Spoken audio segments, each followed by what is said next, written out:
Well, good morning, everyone. How are you doing? You all right? So good to be here this morning. My name is Ali. I'm one of the pastors here at Gas Street, and I'm so pleased that we are continuing with our series, Let This Holy Temple Glow. It's been really good so far, so looking forward to continuing. Welcome online as well if you're joining us online today. Now, my mum literally didn't need to say anything else. My mum is in her 70s. I'm sure she won't mind me sharing that with you. But she's quite up to date with the latest technology, and she has an Apple Watch. Good response. I don't have an Apple Watch, but she has an Apple Watch. And it's one of those Apple Watches that kind of, tracks your steps and encourages you to exercise, checks out if you've been sitting down too long and all those kind of things. But I'm so glad she's got it because it is amazing. I have discovered that it is watching over her physical health. This time last year, my mum and dad went for a walk in a country lane, and my mum managed to trip over some kind of rock or stone or something. And as she fell, she grabbed hold of my dad and managed to pull him over as well. And they found themselves actually quite bruised and battered. They are fine. But they were bruised and battered, lying in some nettles by the side of the road. Oh, so sad. So sad. But at that moment, her watch pinged. And in a sort of bewildered state, she looked down and it said, "You appear to have had a bad fall. Shall I send for help?" It's amazing. How cool is that? I just thought this is a brilliant thing. But then I discovered it's not just her physical health that this watch is looking after. Because last week, my mum was chatting with her friend Angie, and they were talking about this series. They were talking about the Holy Temple and being in the presence. Well, what does it mean to be in the presence? How do you know if you're in the presence of God? And her watch pinged again. And she looked down and it said, "Do you want to experience the presence of God?" It's amazing, incredible. Get an Apple Watch, guys. There are other versions available out there as well. I'm not going to tell you what it said. You'll have to speak to her later.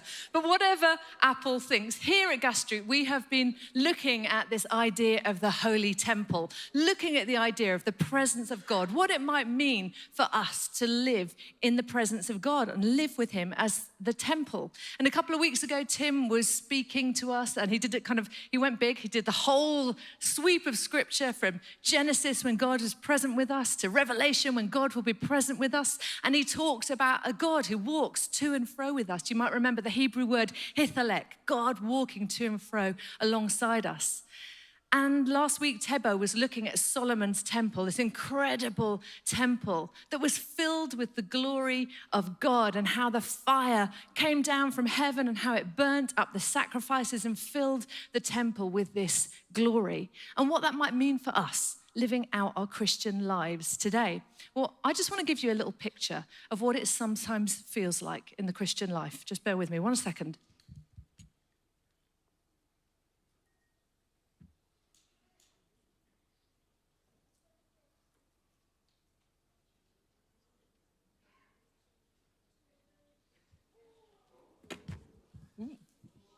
Well, sometimes, who loves a sparkler? Come on, they're brilliant, aren't they, on dark November nights? But sometimes we have experienced the presence of God and it feels good, it is beautiful, it is glorious, it is sparkly. We get up and down, we jump around to God's great dance floor, we listen to Tebo's sermons, we are fired up. It is amazing. But then what happens? Last week we were talking about the disappointments of a temple without the glory. A temple without the glory. What are we left with? Well, I've got a stick of dirty metal that's still hot, so it's quite dangerous. I'll just get rid of that. But what does it feel like when it looks like the glory's gone?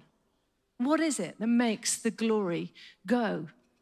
How about when circumstances threaten to overwhelm us? We don't know what's going on. We have times of pain and loss and doubt and fear. So what do we do when times like that come? Because they will.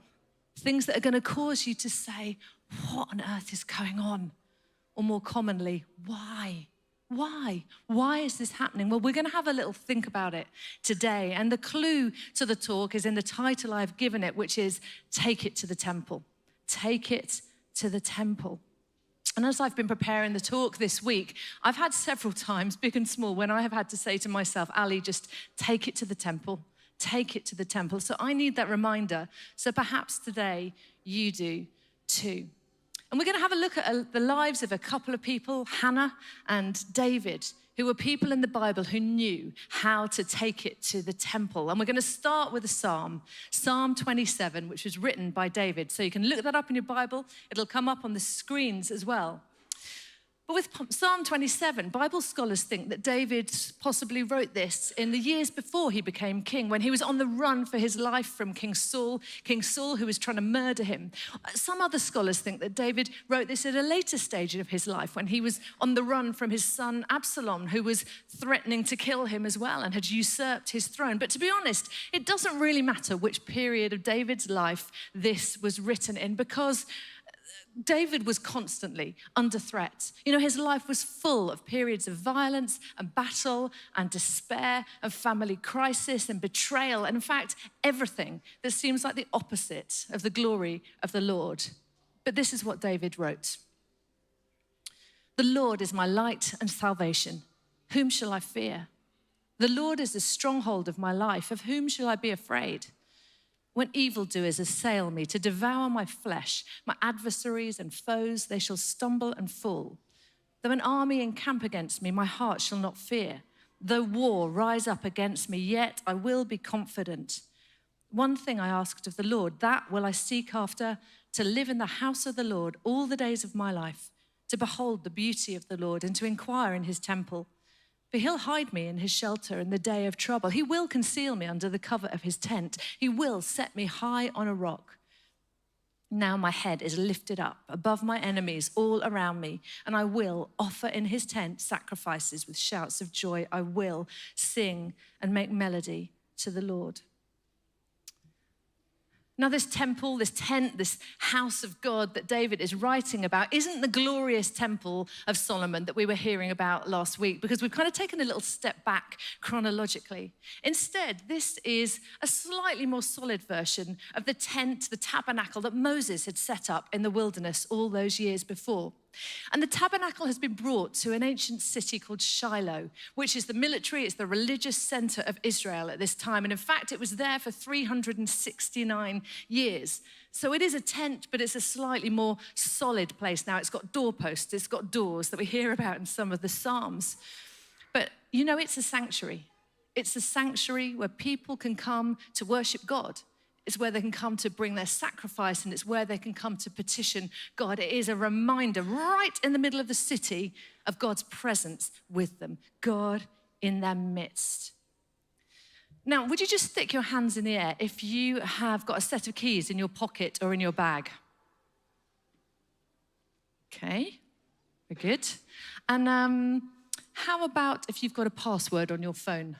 Hands in the air. And who wore a seatbelt the last time they were in a car?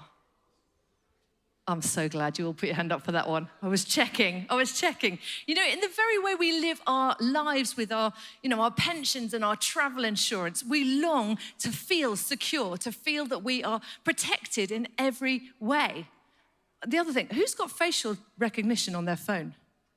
This is nothing to do with the talk, but my phone has stopped recognizing me first thing in the morning. How rude is that? So rude, so rude. We long to feel safe and secure, but deep down we know that we are vulnerable. Whatever we have in place, however much we plan and prepare, that we know that we are vulnerable to illness, to attack, to relational breakdown, to crisis. You know, life can feel fraught with danger even before we leave our home. And people, just so as you know, the most accidents happen in your home. And by the way, it's in your lounge. I looked it up, from things falling on you. I mean, I don't know what you've got going on in your lounge, but next time you're settling down to watch Disney Plus, you look out for falling things in your lounge. Anyway, we come to David, shepherd, warrior, king. But you know, he knows vulnerability in a very real and constant way, because when he talks in Psalm 27 about adversaries and battles and wars, he's not exaggerating. He's not kind of talking about it in a metaphysical way, oh, my heart is at war within me. No, this is real. They are real adversaries, real battles, and real war. You know, over the last decades in this country, for the most of us, for the most parts, we have been sheltered from war.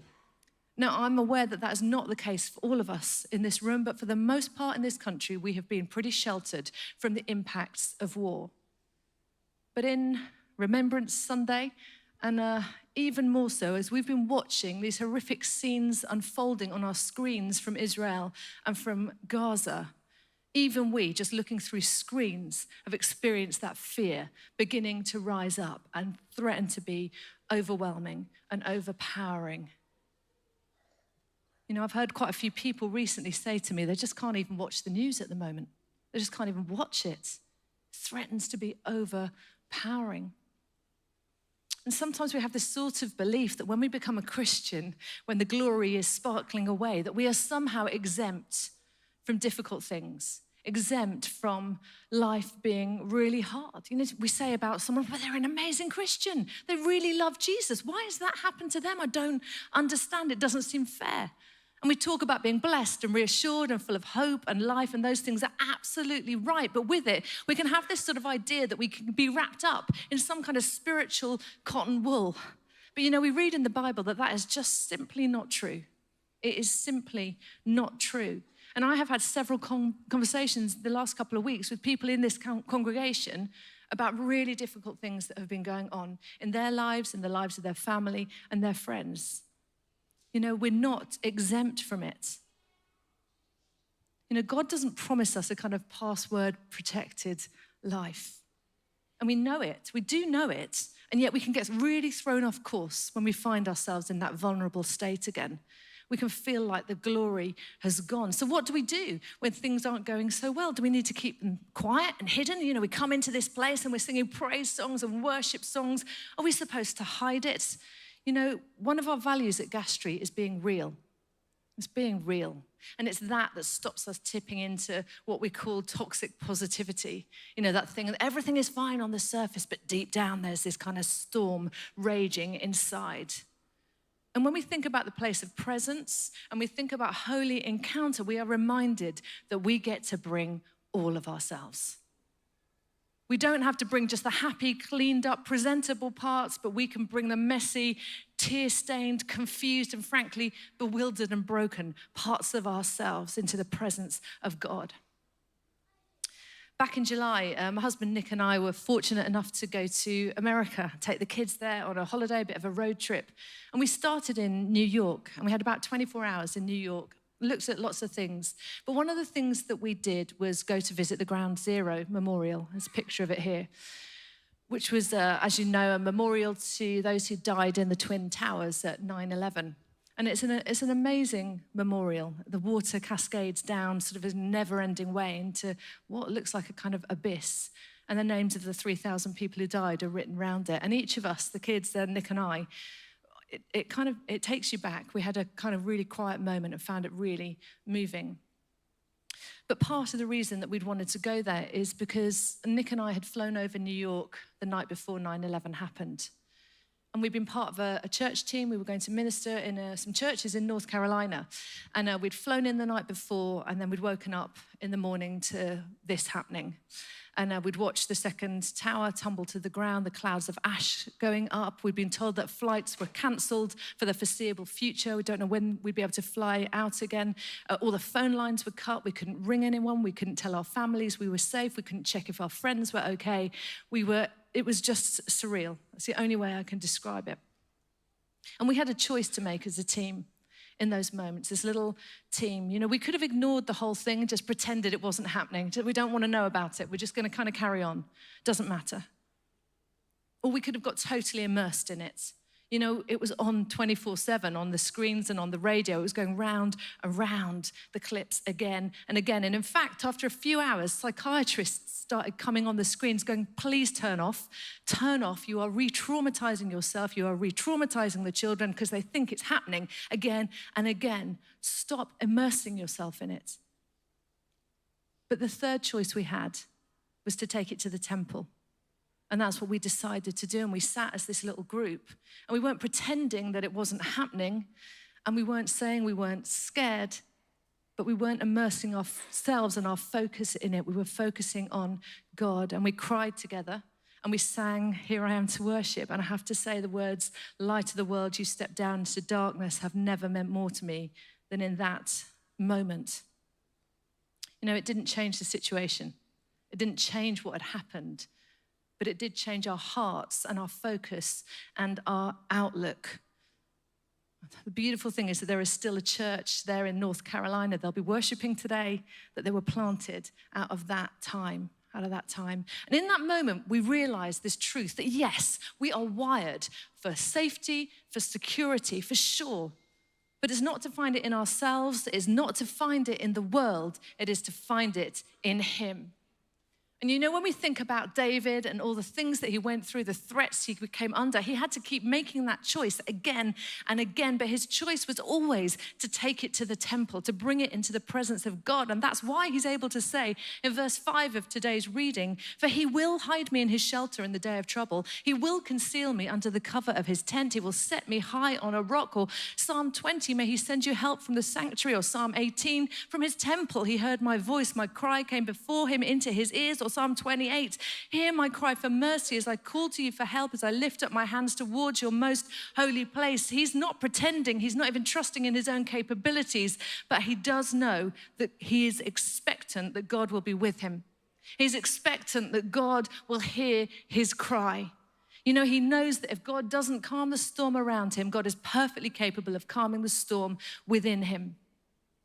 You know, in this room, all of us are going to have things that make us feel vulnerable. Things that make us feel out of control. It might be things that are really clear and obvious. It might be you've gone through loss or bereavement, or it might be a health struggle that you have at the moment. But there's going to be other storms that are a bit less visible, the ones that rage inside, the ones like anxiety and insecurity and frustration and offense at other people. And sometimes those storms are of our own making. You know, the things we do that actually cause damage to ourselves and damage to other people, because we all carry this stuff to one degree or another.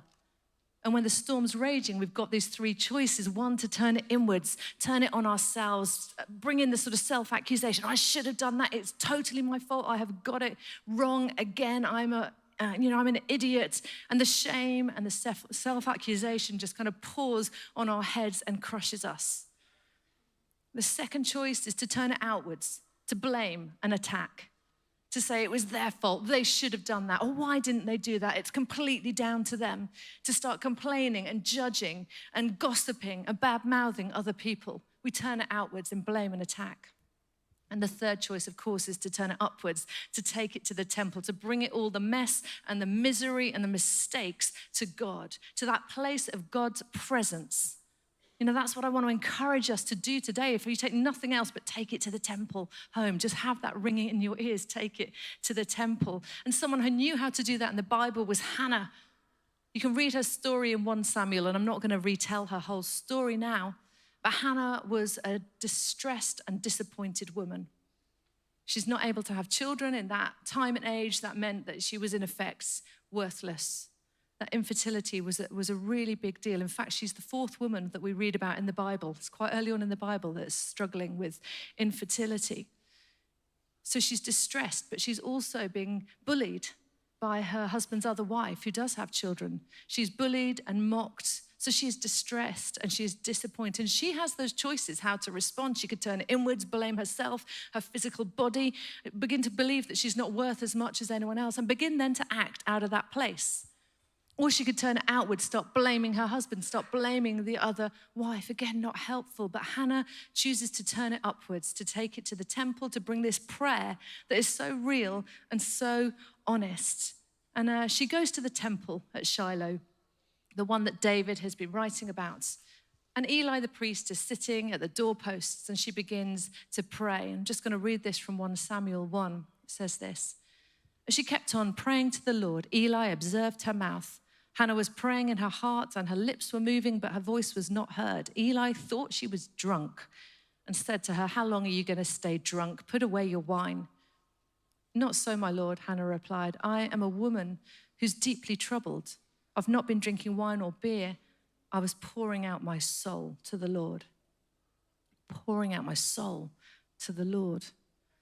You know, her prayer is so real and raw that Eli thinks she's drunk, not just a little bit tipsy, but ugly, tear-stained, drunk. It's really messy seeing someone in that state. It's not an attractive thing. It's not a good thing. And these are the words that are used about Hannah, or she uses about herself in the first chapter: deeply troubled, great anxiety, bitterly weeping, irritated, provoked, heart sad, not eating, deeply distressed, misery, vexation. These are horrible, overwhelming feelings. You might have experienced some of them yourself, and yet Hannah brings it and is pouring it out to the Lord. She just pours it all out. And as she does that, everything changes for her.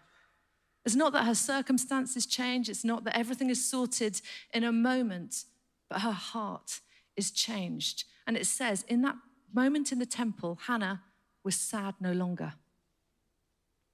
Can you picture the weight of all those words that have been on her all that time? And in that moment when she takes it to the temple, it's like they are lifted off her. She's sad no longer. Can you imagine the relief of going from that state to that state? Unbelievable. You know, she chooses to believe that God's in control, whatever the outcome.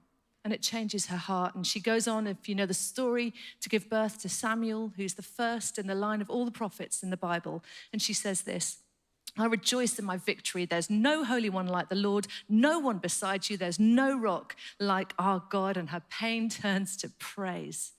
It's an amazing story of God at work. And Nick, my husband, and I have 2 older teenagers now. But after our first child was born, I became pregnant again with our second. And at a scan, a sort of later on scan, the nurse used the words that no one wants to hear, which is no heartbeat seen. No heartbeat seen. And it was like hope gone in a moment. And I know that that is an experience that several of us here have gone through. And I just want to say, if you have gone through that, if you are struggling right now, please come and talk to one of us, because we'd love to connect you with the Saying Goodbye charity and get you the support that you need, because lots of us have been through that experience. But the week before I'd had the scan, I'd been in a talk and the preacher had been preaching from Psalm 84. You might know it. It starts, "How lovely is your dwelling place, Lord Almighty." And it's this beautiful psalm about the temple, about the presence of God and David loving being in there. But I had been particularly caught by these verses 5 and 6 that say this: "Blessed are those whose strength is in you, whose hearts are set on pilgrimage. As they pass through the valley of Baca, they make it a place of springs." Now, the valley of Baca, you may know, is the place of weeping. It's a valley of weeping. When they walk through this valley, the promise is that it will become a place of refreshing springs. And the day before I'd gone to the scan, I just had those verses. I couldn't get them out of my head. It's like they were going round and round and round, and I just kept thinking about them. I didn't really know why. But then when I had the scan, I just went back immediately to those verses, and it was like I was clinging on to the promises in them. And the next morning, I open up my Bible reading, have like a daily Bible reading. And the verse for that day was Psalm 84, verse 6. "Those who walk through the valley of weeping will be made a refreshing spring." And I wrote this in my diary. I'll just share this with you. "I'm not through this valley yet. I feel numb still and raw. But the love and support of friends and family has been incredible. And God has shown his compassionate hand in so many small yet significant ways. I'm sure this won't be the last storm to break in my life, but I do know that God doesn't leave me alone in the middle of it. I do know he'll walk with me and carry me if necessary. I do know he'll bring me once again to the place of refreshing in his time." I was right. It wasn't, and it won't be the last storm to break in my life. There have been plenty since then, some of which I have dealt with better than others, truth be told. And yet in this case, when I decided to take it to the temple, I just found the grace and the mercy and the help and the comfort and his presence in a Father who would just scoop me up in his arms and hold me. And yes, a way to turn it to praise again. So if we want to take it to the temple, here's just briefly how we do it. We turn up and we keep turning up. When this stuff happens in our life, it's very easy to allow it to turn us away and just to stop coming to church, stop connecting with people, stop praying. But don't do that. Don't do that. Please, can I encourage you, turn up, keep turning up. Hannah's in this place of weeping so intense, it looks like she's drunk. She's totally out of control, and that is how it can feel when this stuff gets us. It's so tempting to hide away, but God is big enough to take it. Your mess, your misery, your mistakes, he can handle it. And to those of us who've been in tears this week, and you know who you are, the Bible doesn't tell us, come on, dry up your tears, on you go, keep going. It says something far more powerful. It says, I see you. I see you. When Hannah wept, God noticed. When David, it says, was worn out with groaning in Psalm 6, it says, for the Lord has heard my weeping. Psalm 56 says, he gathers your tears. He stores them in a bottle. We worship a God who sees and hears and cares. And even when you can't see a way through, he can. He can. Once upon a time, there was a house that caught fire. And it was nighttime, and the alarms went off, and the family scrambled to get out of the house. But in the fear and the confusion and the chaos, the smallest child ran back inside the house and ran up the stairs. And while the front door was blazing, this little boy just appeared at the top floor, looking out of this window in this kind of smoke-filled haze. And his father stood outside and said, jump, son, I will catch you. And he said, but Daddy, I can't even see you. And his father said, I know, son, but I can see you. I can see you. God sees you, he hears you, and he knows the way through. So turn up and keep turning up and talk it through with him. I don't know if there's anything theological about this, but say it out loud. Whatever it is, say it out loud. I found it so helpful for me. Probably because I have a million thoughts swirling around my head at any time. When I say my prayers out loud, it's like I can articulate it. I can understand what's going on. I can be really clear with God. Ask him for wisdom, ask him for guidance, and ask him to act. Because that's what Hannah and David did. Hannah asks specifically for a male child because she wants to dedicate him to the Lord's service, and that was what it would need at the time. And David, when he's under attack, often asks, which city should I go to? When should I go? What should it look like? He's really specific. Jesus says to people, what do you want me to do for you? Be specific. Say it out loud. If you need to ask, ask. If you need to confess, confess. You can pour it out to him. So keep turning up, talk it through with him, and trust him. Trust him. This is the magic with God. Trust. Because here's the key. We're only going to be able to be vulnerable or real or raw if we feel safe enough with God to do so. So here's the question. How do you see God? How do you see God? Is he part of the problem or is he part of the solution? Do you know that you are loved unconditionally as his child? Do you know that he sees you and he hears you and he cares? Because Hannah and David had that confidence. Psalm 13 says, I have trusted in your steadfast love. Of course, we've got the benefit that Hannah and David didn't have because we know Jesus Christ. We know Jesus Christ, the temple made flesh in our midst. And next week, Nick's going to continue this series and look a little bit more about what that means for Jesus to be the living temple. Jesus, God walking with us, never turning away anyone who is vulnerable or hurting or broken or under threat. Jesus, who himself weeps over the loss of a friend. Jesus, who had the greatest storm of all break over his head, and yet in his words and his actions always said to his Father, I trust you. I trust you. So as much as we long for, as we plan for our own safety and security, we all live lives that are vulnerable. That's just how it is. But at the end of the day, our vulnerability can remind us again and again that we can't do this on our own. We can't do this on our own. But we can depend on God, and God is enough. So when we take it to the temple, we're going to discover how good and kind and sufficient and gracious and present God is.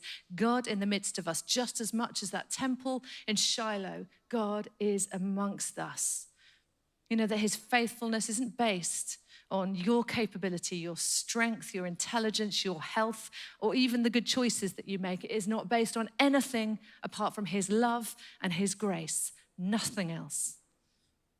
So as the Apostle Paul says, therefore I will boast all the more gladly about my weaknesses so that Christ's power may rest on me. The band want to come on up. Do you want Christ's power to rest on you? Do you want to encounter God and be in his presence again? Do you want to be able to be vulnerable? Do you want to be able to be real with God and pour out your soul to him? Then can I encourage us to trust as we take it to the temple, that we worship a God who sees us, who hears us, and who's waiting with his arms wide open for you. Why don't we stand together?